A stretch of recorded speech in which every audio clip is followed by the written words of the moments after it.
ታሪካዊ ልቦለድ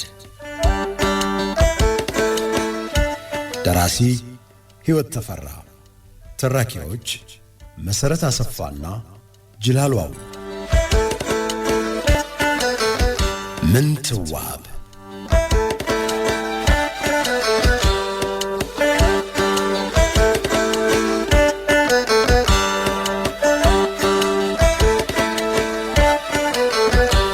እንዴት አላችሁ አድማጮች?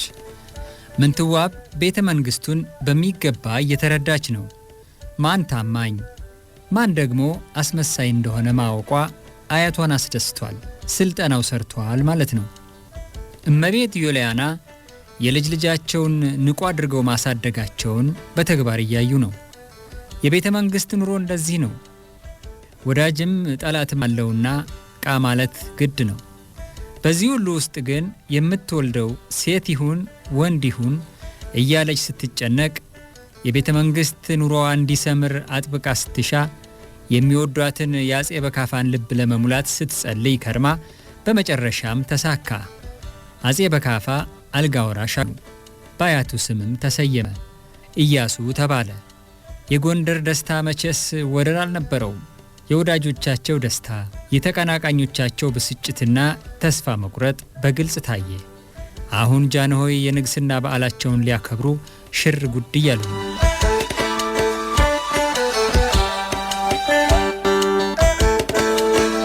ምንትዋብ ታሪካዊ ልቦለድ ትረካ ክፍል 17 እንዲህ ይደመጣል።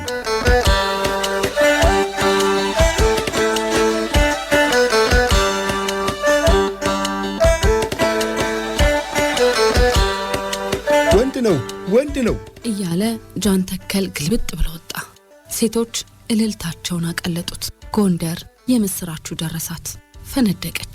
ራቅ ካሉ ቦታዎች ሳይቀር ጎንደሬዎች እየከነፉ ጃን ተከል ደረሱ። እቴጌ ወንድ ልጅ ተገላገሉ። 3 ጊዜ ሲተኮስ ቆጥር ያለው ወንድ ነው። ንጉሱ አልጋ ወራሽ አኙ ይላል አንዱ። 3 ቆጥሬ ሴቷን ስል 4 ሲደገም እንዲያማ 7 ነው የሚሆን ወንድ ነው ብዬ ሱረጥ መጣው ይላል ሌላው። የእጣና የውርርድ አሸናፊዎች የድል ዋጋቸውን ጠየቁ። ንግርቶች ሁሉ እንደገና ተነገሩ። የቅድስት ወለተ ጴጥሮስ ትንቢት ተነሳ። የሷ ንግርት መሬት አይወድቅም ተባለ። በየደብሩ ካህናት ደውል አሰሙ፣ ዘመሩ፣ አሸበሸቡ። መነኮሳት ህልማቸውን ተለዋወጡ። ደስታ በደስታ ሆኑ። የበካፋ የስልጣን ተቀናቃኞች ወሬውን ሲሳሙ ደነገጡ። ተስፋቸው እንደ እንፋሎት ተነነ። የማሰል ካባ የደረቡ አንጀታቸው ያረረ ወንድ ልጅ በመወለዱ ከልብ የተደሰቱ መኳንንት፣ ካህናትና ሊቃውንት ከቅርብና ከሩቅ ደስታቸውን ለመግለጽ ወደ ቤተ መንግስት ጎረፉ። ለሕፃኑም መልካም ምኞታቸውን አሽጎደጎዱ። ሕፃኑ በአያቱ በአጼ አዲያም ሰገድ ኢያሱ ስም ተጥራ። ግብር በየቀኑ ገባ። ኢያሱ በወጉ መሰረት በ40 ቀኑ ክርስትና ተነሳ።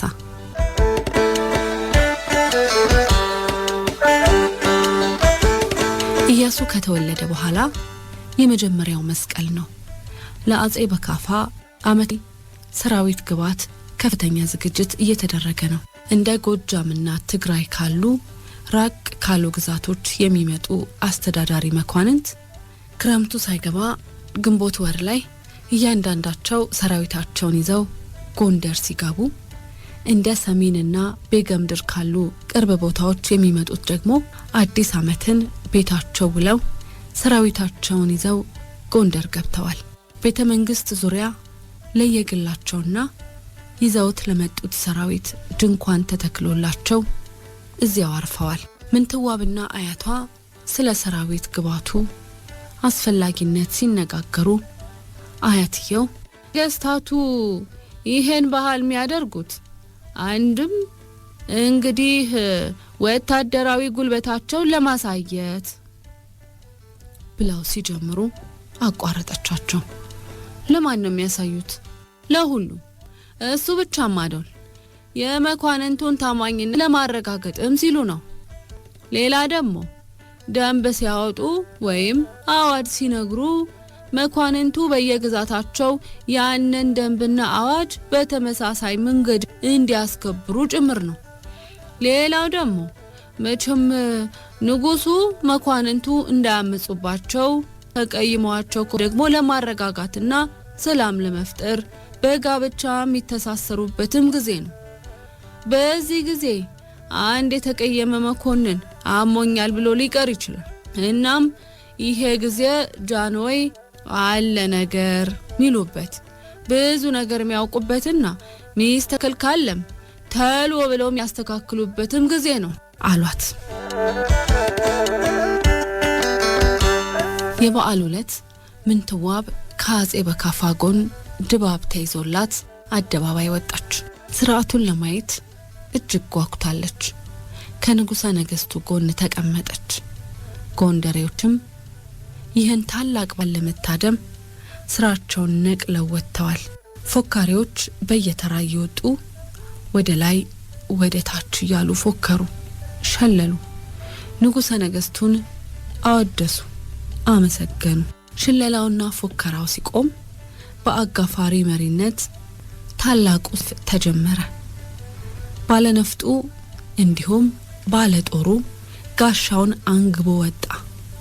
የበግ ለምዱን ትከሻው ላይ ጣል አድርጎ ጸጉሩን አጎፍሮ በታላቅ ስነ ስርዓትና ኩራት ጉልበቱንና ታማኝነቱን እያየ በንጉሠ ነገሥቱ በመሳፍንቱ በመኳንንቱና በሕዝቡ ፊት ተመመ። ሴቱ በእልልታ ወንዱ በሆታ ተቀበላቸው፣ አከበራቸው፣ ተማመነባቸው፣ አድናቆቱን ገለጸላቸው። ምንትዋብ ከየቦታው በወጣው ጦር ብዛትና ስርዓት ተደነቀች። ንጉሠ ነገሥቱም የተሰማቸውን ደስታና ኩራት አስተዋለች። ከሰልፉ በኋላ በዓሉ ላይ የተገኘው ሁሉ ግብር ለመታደም ወደ ፋሲል ቤተ መንግስት ግቢ ግብር አዳራሽ አመራ።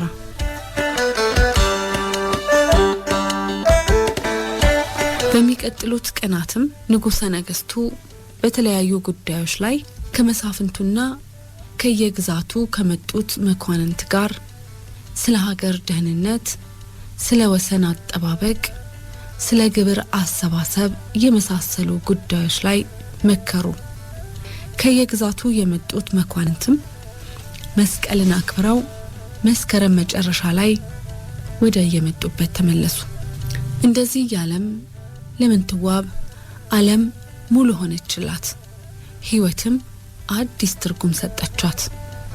ተናክቶባት የነበረውን በራሷ መተማመንን መለሰችላት። ጥንካሬ ያከለችላት።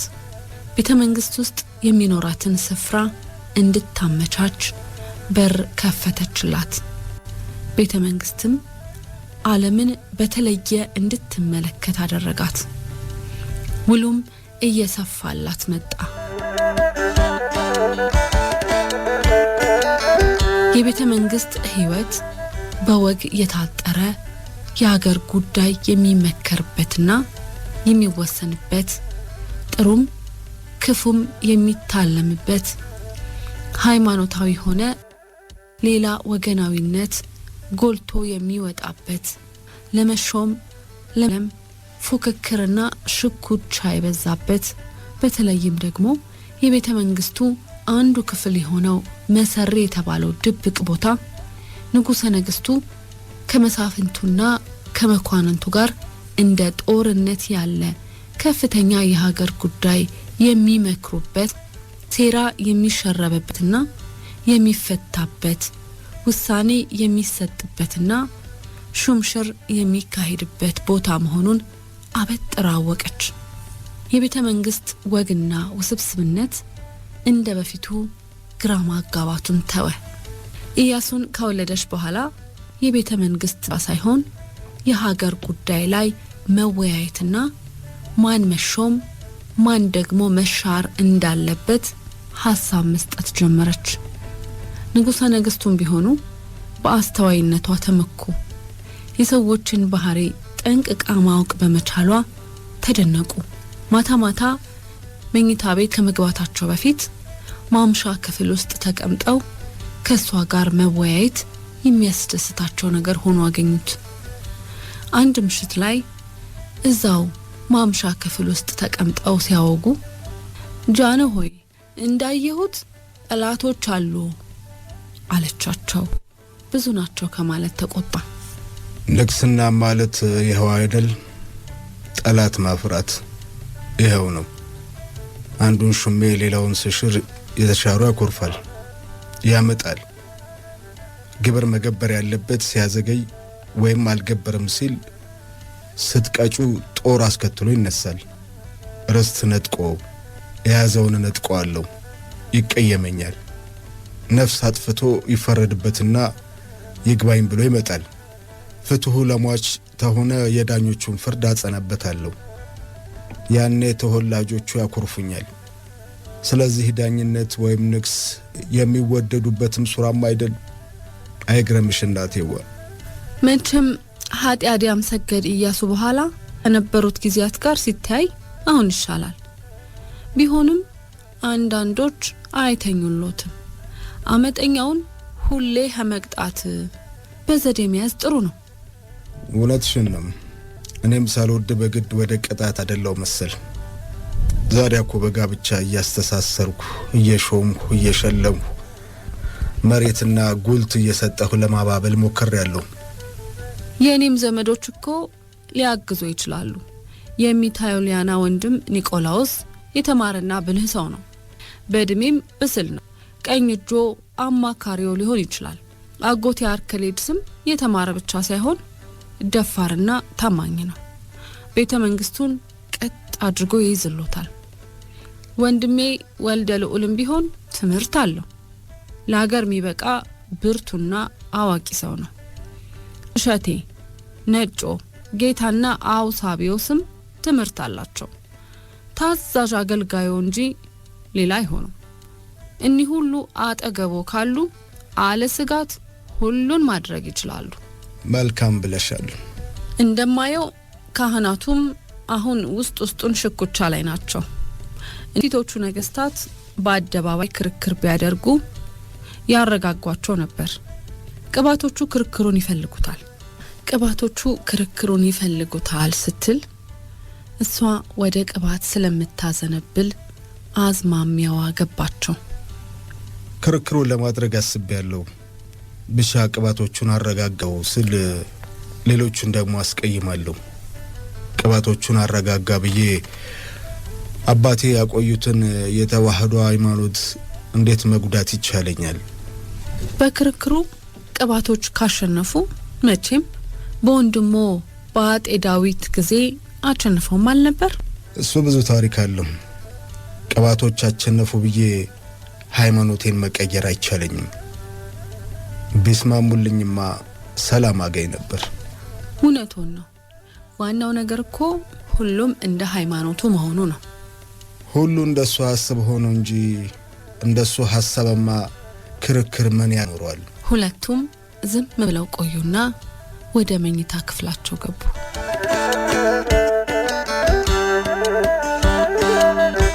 ብዙም ሳይቆዩ ስለ ፍቅሯና ስለ አስተዋይነቷ ሲሉ በእድሜ የገፋውን ኒቆላውስን ግራዝማችነት፣ አርከሌድስን የአሪንጎ አስተዳዳሪ፣ በኋላም የእልፍኝ አዛዥ በማለት ማዕረግ ሰጧቸው።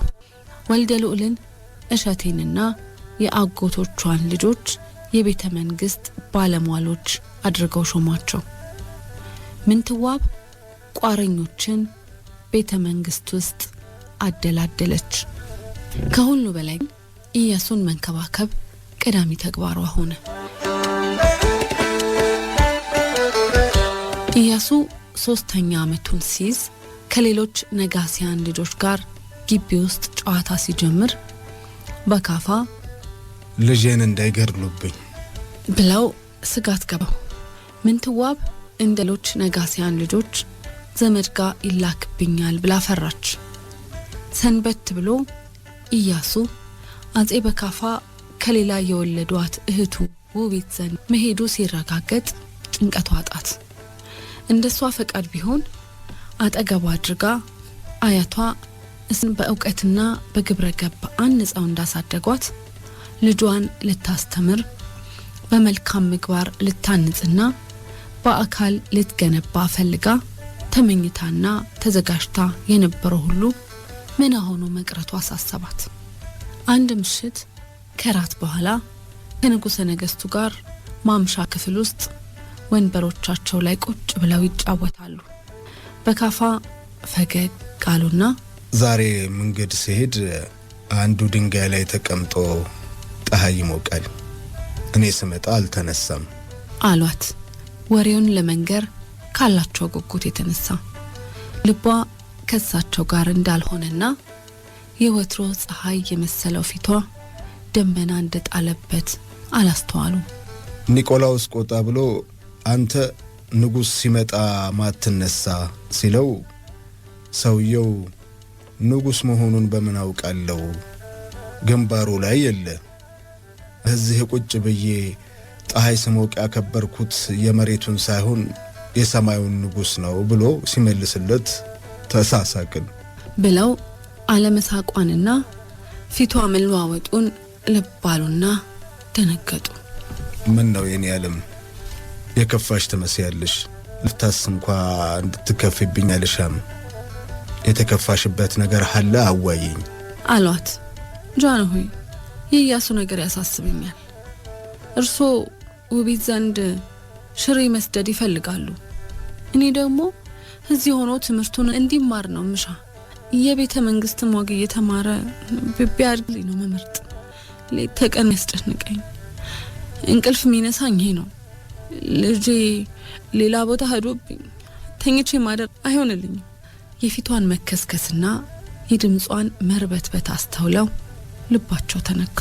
የኔ ዓለም ብለው እጇን ሳብ አድርገው እያሻሹ ኔዋ ምን ትዋብ ሐላንቺ መኖር እንደማልችለው ሁሉ ህልጄ ተነጥዬ መኖር አይቻለኝም።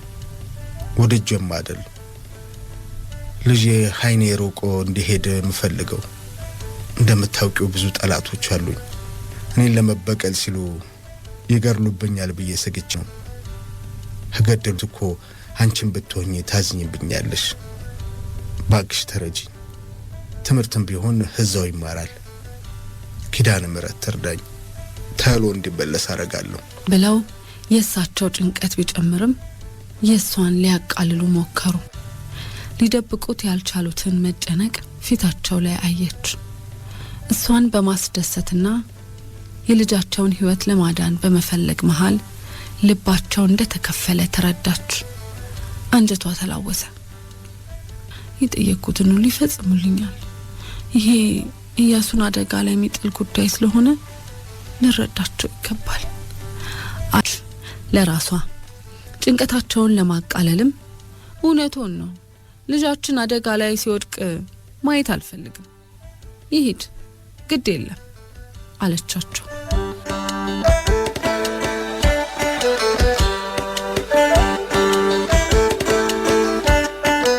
ኢያሱ በጥቂት ሳምንታት ውስጥ እህቱ ጋር ሽሬ ተላከ። ምንትዋብ እንባዋን ረጨች፣ በናፍቆት ባባች። ልጇ አጠገቧ ባለመኖሩና ያሰበችለትን ሁሉ ማድረግ ባለመቻሏ ቅር ተሰኘች። አያቷ ቋራሄን ከእናቷ ጋር ተመልሰው መጥተው አጠገቧ ቢሆኑም ከልጇ ጋር በመለያየቷ ምክንያት የተፈጠረውን ክፍት ቦታ ሊሞሉ አቃታቸው።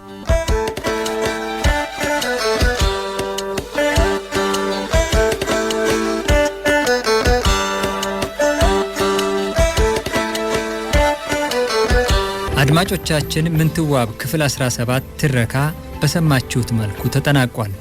ክፍል 18 ይቀጥላል።